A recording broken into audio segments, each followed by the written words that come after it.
بسم الله الرحمن الرحيم تبارك الذي بيده الملك وهو على كل شيء قدير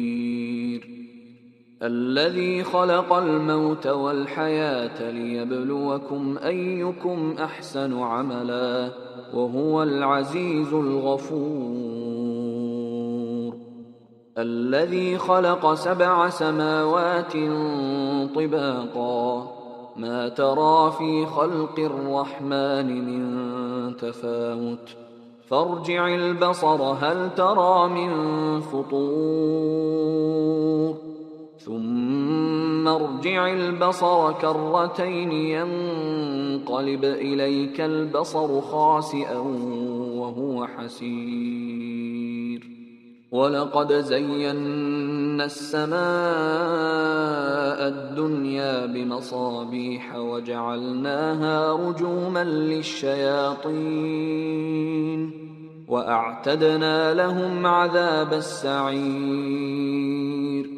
وللذين كفروا بربهم عذاب جهنم وبئس المصير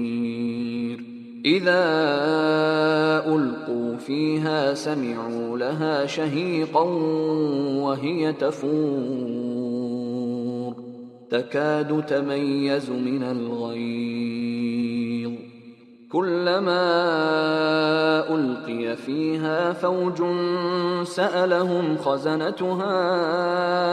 ألم يأتكم نذير قالوا بلى قد جاءنا نذير فكذبنا وقلنا ما نزل الله من شيء إن أنتم إلا في ضلال كبير وقالوا لو كنا نسمع أو نعقل ما كنا في أصحاب السعير فاعترفوا بذنبهم فسحقا لأصحاب السعير إن الذين يخشون ربهم بالغيب لهم مغفرة وأجر كبير وأسروا قولكم أو اجهروا به إنه عليم بذات الصدور ألا يعلم من خلق وهو اللطيف الخبير هو الذي جعل لكم الأرض ذلولا فامشوا في مناكبها وكلوا من رزقه وإليه النشور أأمنتم من في السماء أن يخسف بكم الأرض فإذا هي تمور أم أمنتم من في السماء أن يرسل عليكم حاصبا فستعلمون كيف نذير ولقد كذب الذين من قبلهم فكيف كان نكير أولم يروا إلى الطير فوقهم صافات ويقبضن ما يمسكهن إلا الرحمن إنه بكل شيء بصير أمن هذا الذي هو جند لكم ينصركم من دون الرحمن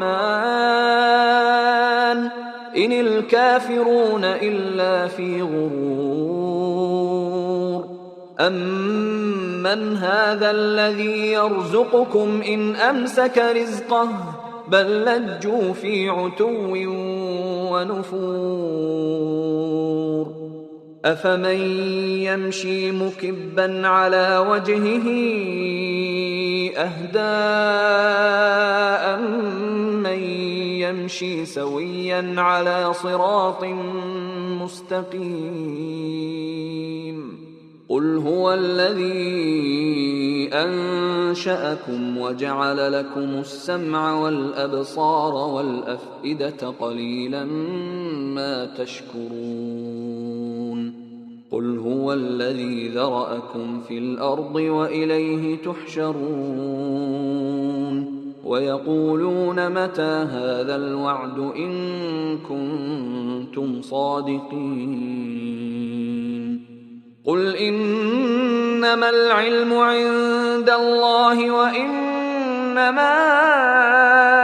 أنا نذير مبين فلما رأوه زلفة سيئت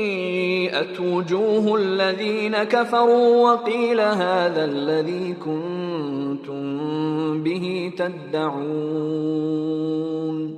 قل أرأيتم إن أهلكني الله ومن معي أو رحمنا فمن